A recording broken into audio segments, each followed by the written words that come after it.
contaminés par le coronavirus. Lavez-vous régulièrement les mains. Lavez-les soigneusement à l'eau et au savon, tant la paume que le dos, mais aussi entre les doigts. Comptez entre 40 et 60 secondes par lavage. Toussez ou éternuez dans le pli de votre coude et utilisez toujours des mouchoirs en papier. Jetez-les dans une poubelle fermée. Si vous êtes malade, restez chez vous. Ne vous rendez pas au travail. Évitez autant que possible de vous toucher le visage, en particulier le nez et la bouche avec les mains. Évitez les contacts rapprochés et évitez les poignées de main.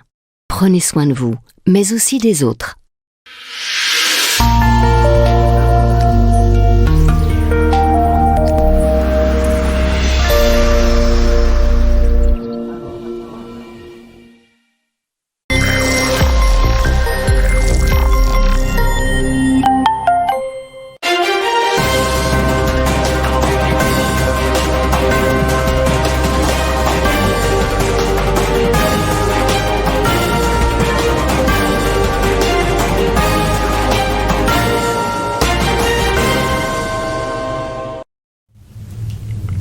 Madame, Messieurs, merci à vous de nous faire confiance, à toutes et à tous.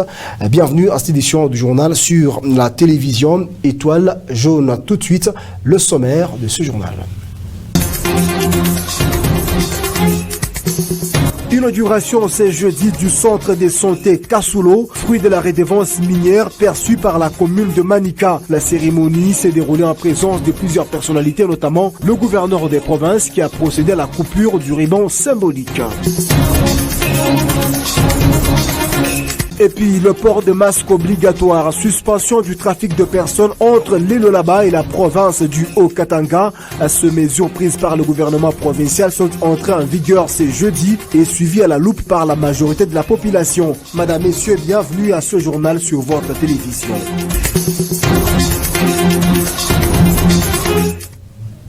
Une fois de plus, merci de nous faire confiance. Premier titre de l'actualité, lutte contre la propagation des Covid-19. Plusieurs mesures prises par le gouvernement provincial du Lualaba sont entrées en vigueur ce jeudi 18 juin 2020. C'est notamment le port obligatoire de masques dans tous les lieux publics dans la province du Lualaba. Déjà à Kolwezi, ce premier jour, cette mesure a été sans contrainte, scrupuleusement respectée par la majorité de la population. Le masque, même les tout petits ont mis cela. Regardez.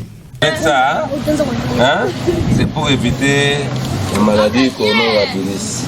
48 heures après l'annonce de la mesure, sur terrain, le port des masques est presque automatique, tant chez les adultes que chez les tout-petits. Aucune exception des lieux n'est faite sur les places publiques que dans différentes rues et avenues de Kolwezi. Les masques est au visage de tout un chacun. La pandémie qui est en train de bousculer le monde entier doit interpeller toute personne de bonne conscience. Je me suis dit, je dois donner un exemple pour que les parents que nous sommes, nous devons nous prendre en charge et prendre nos enfants en charge. C'est ainsi que j'ai fait confectionner ces cache-nez pour que tout le monde sache que la maladie existe bien et bien. On respectait quand même la mesure de l'autorité, bien que les gens aussi savent bien que la maladie est là. Parce que tous, nous avons peur de la mort. Il n'y a personne qui va dire que moi j'aime mourir aujourd'hui. J'ai fait le grand constat Kassulo. La plupart des marchands de Kassulo aussi portent toujours des masques. Cela obtempère même les gens qui passent même sur la voie publique. Tout le monde porte toujours les masques. Ça signifie bien que les gens sont aussi ordonnés.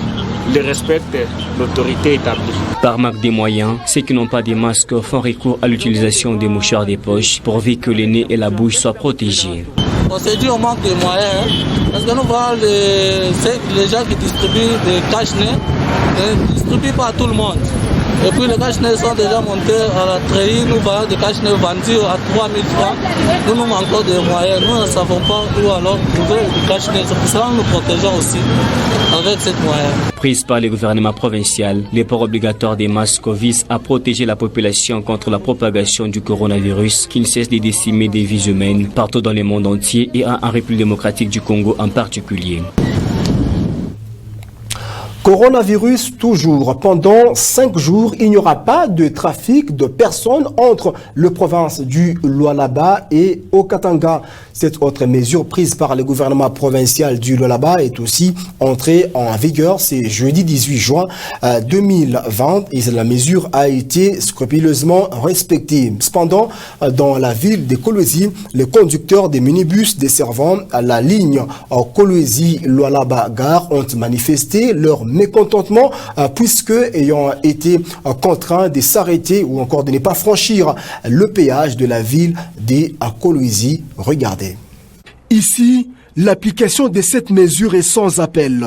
Aucun véhicule de personnes ne traverse le péage. Seul le véhicule transportant les denrées alimentaires, le trac de produits pétroliers et quelques véhicules des officiels ont les feux verts. Le reste, pas de passage, même pour les minibus du tronçon Kolwezi-Lualaba-Gare. Ce que ne comprennent pas du tout le conducteur des transports en commun de cette ligne. Je ne comprends rien. Or, je n'ai même pas dépassé le nombre de passagers, mais on me dit de rentrer. Nous laissons les clients au niveau des péages, comme ceux qui viennent des Fongrome et qui s'en font.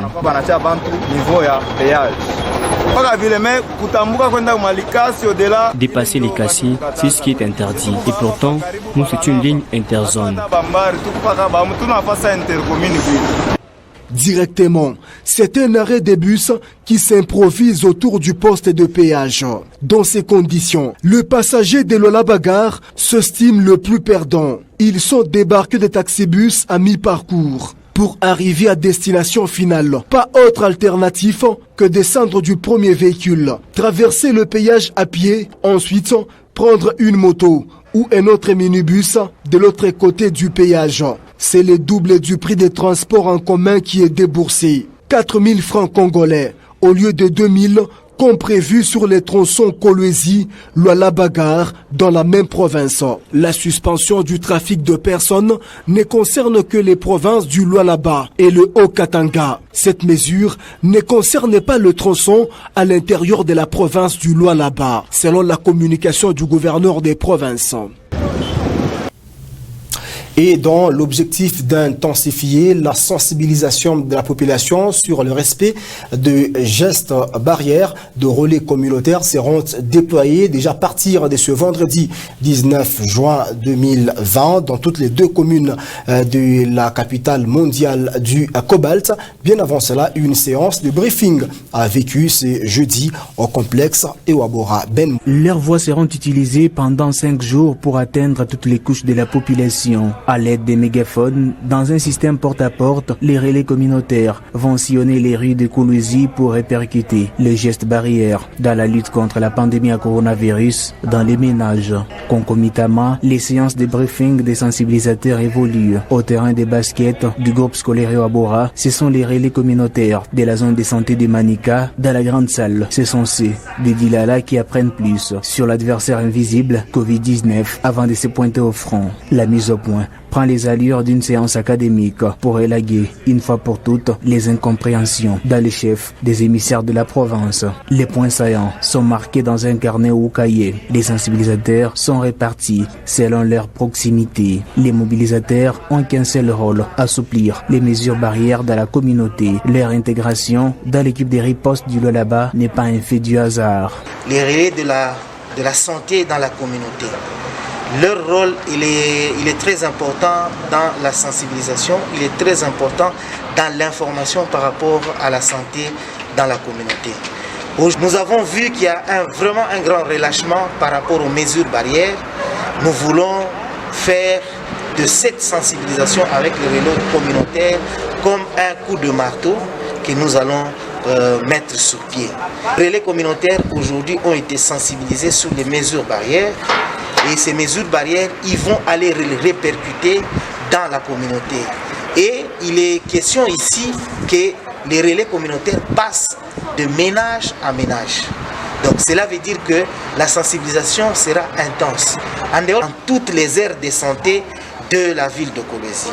Cela veut dire... Pendant ces 5 jours, les mobilisateurs feront une sensibilisation aux heures de pointe, soit à la levée et au coucher du soleil. L'initiative va s'étendre même dans les fins fonds de la province. Madame, Messieurs, nous restons toujours en santé tout en changeant un tout petit peu des thématiques. Inauguration à ce jeudi du centre de santé Kassulo, structure sanitaire, fruit de la redevance minière perçue par la commune de Manika. C'est le gouverneur de la province du Lualaba, Richard Mouyej Manguezmos, qui a procédé à la coupure du ruban symbolique en présence de plusieurs invités. Patient Kabamba Parker.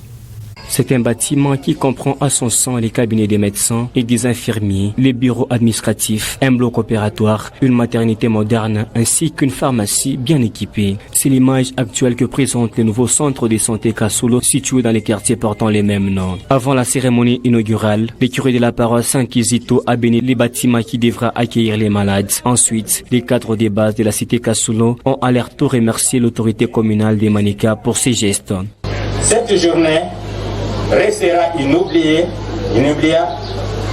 et gravée dans notre mémoire collective pour notre dotation de ce patrimoine de qualité, combien louable pour une meilleure prise en charge des soins de qualité dont la communauté sera bénéficiaire.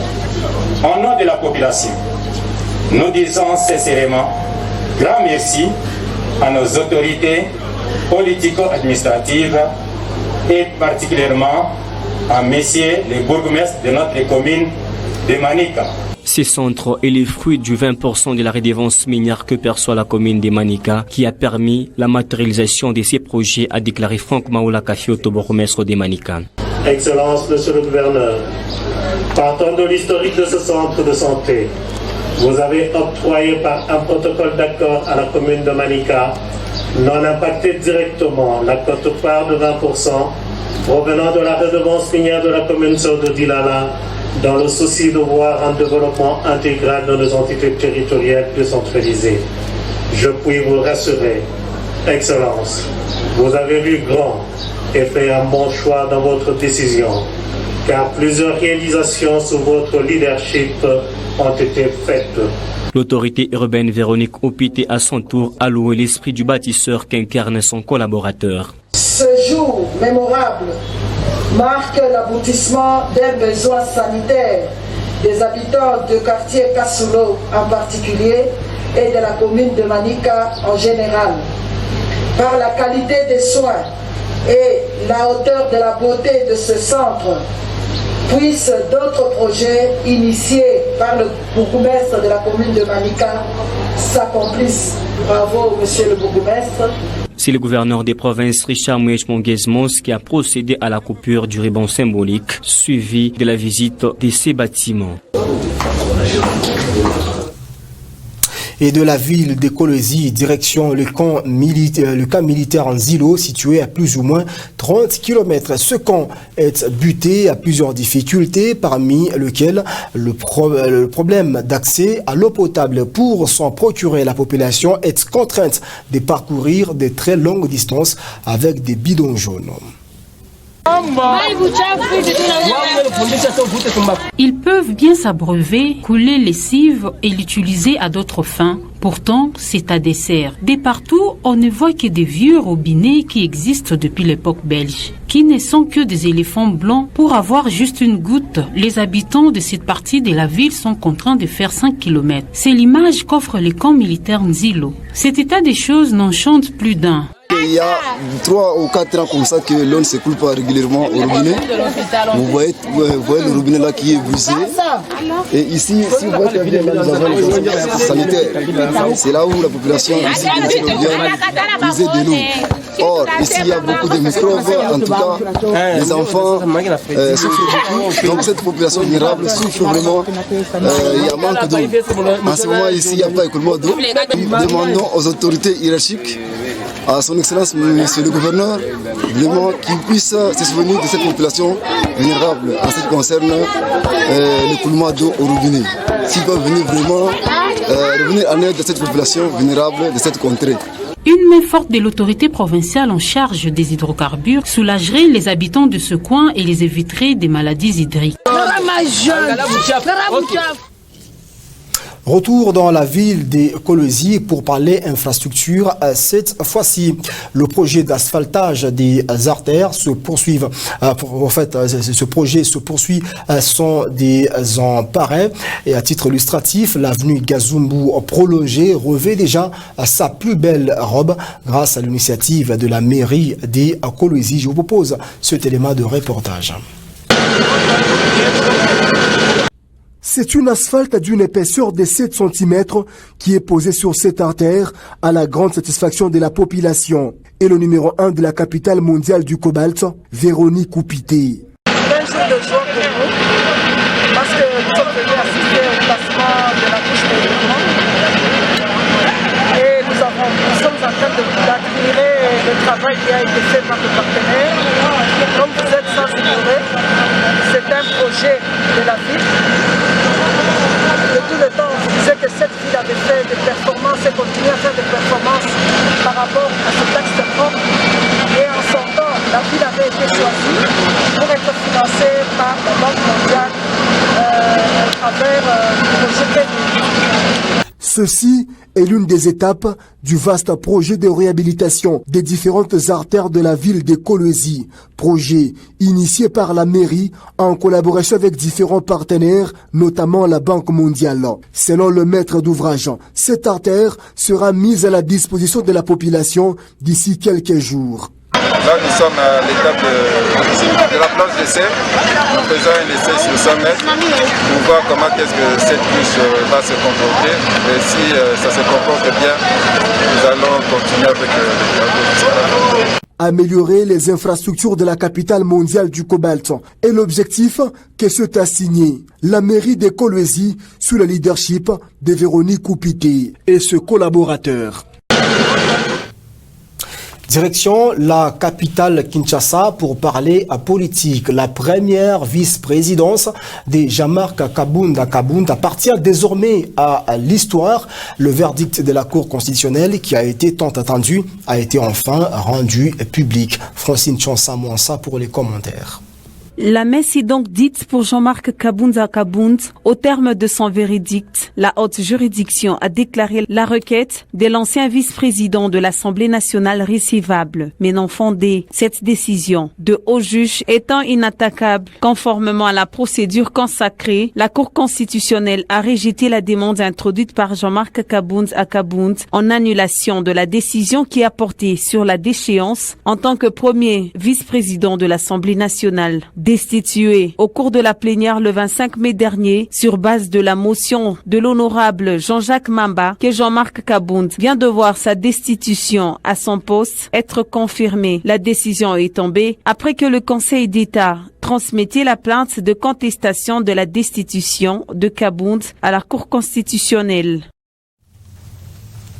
Il ne nous reste qu'à vous dire merci de votre sympathique fidélité à la télé Étoile Jaune. C'est par là que s'achève ce journal. N'oubliez pas, coronavirus existe, mais nous pouvons le combattre en respectant scrupuleusement le geste barrière. Merci à tous.